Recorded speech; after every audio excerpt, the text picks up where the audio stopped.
Here's how you play a piano intro like Aretha Franklin.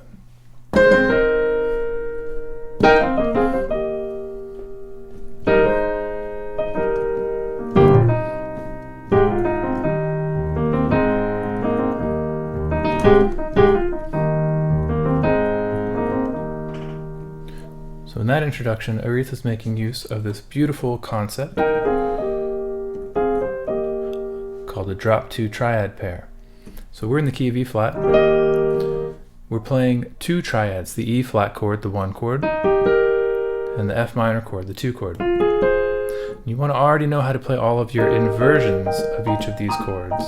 Right now I'm playing them in a close position, which is all 3 notes next to one another with just the one hand here. And then I want to alternate between them, so 1 chord at a time, up and down, E flat, F minor, E flat, F minor. We go to the closest one. It's a really nice sound. It sounds great over a pedal tone, for example.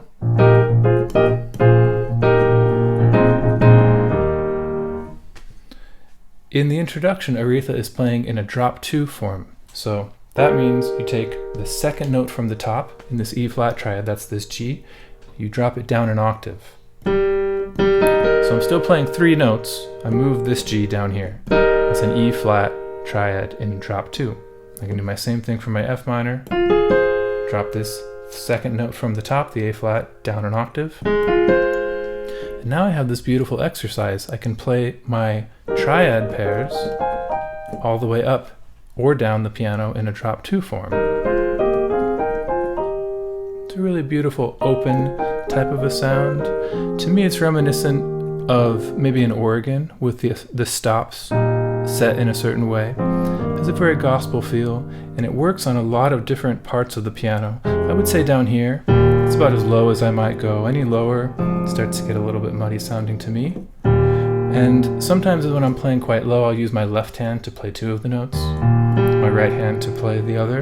And other times, as I'm going higher up on the piano, my right hand starts playing 2 notes, my left hand plays 1.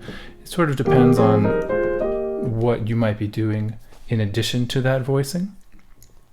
For example, in the introduction, there's a little bit of a twang note Aretha adds. Right here. Like a skip note or a, excuse me.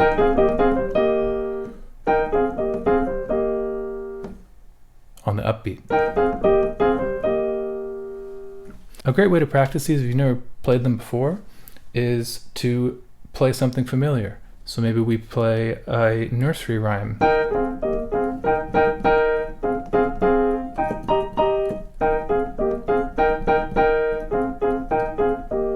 Playing something very simple and familiar is a great way to start when you're trying to play new things, when you're trying to learn new concepts.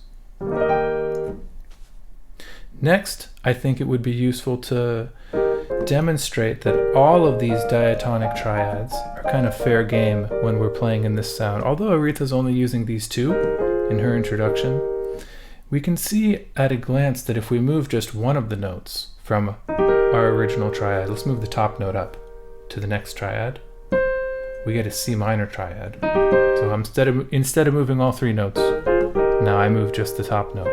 I got a different triad. I can move the top 2 notes instead of all 3. And I get another different triad. This is our A flat triad. And what that means is that this C minor triad and the E flat triad have similar responsibilities in terms of the musical grammar. And same thing goes, this A flat triad and the F minor triad have similar responsibilities in terms of the musical grammar. If I were to play this A flat triad and put the F in the bass, for example, I get an F minor 7. So you'll start to hear some of these things as you practice, especially if you're playing with a pedal tone. You can hear that this sounds a bit like a dominant chord. I have the 5 in the bass, of course. This also sounds like a dominant chord with the 5 in the bass. Even though it's 2 different triads, they have that same bit of pull to them. In the drop 2 formation, if you try that out and you move just one or two of the notes, we get some other sounds. You can get other little twangy things by moving back and forth. It's very beautiful. Your hands will be your guide as you practice this more and more. The idea isn't always to be locked into just playing these two triads, specifically the 1 chord and the 2 chord. And in fact, it might be, as you get better, it might be useful to practice other triad pairs, other diatonic triad pairs maybe. So I could play in this key, the 5 and the 6 chord. That would be B flat and C minor. It's another beautiful sound. We can play them in a drop 2.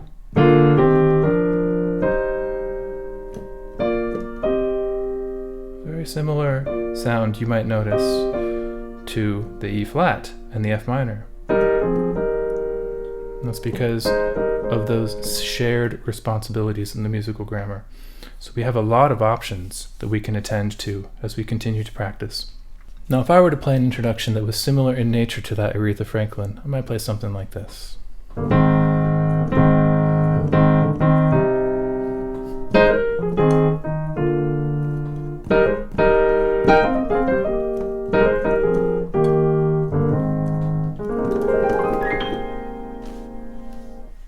I hope you enjoyed this video. There's a free PDF in the description, and you can feel free to set up a lesson with me.